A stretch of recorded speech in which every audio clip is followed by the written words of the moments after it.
Hey guys, in this video, I'm going to show you how to create an AdSense account. So let's get into it. First of all, visit adsense.google.com/start.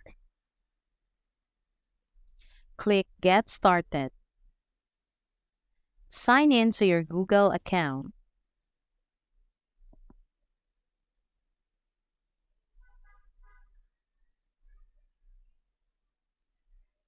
Enter the URL of the site that you want to show ads on. If you want to add your site later, leave this field empty and select I don't have a site yet. Choose whether you'd like AdSense to send you customized help and performance suggestions.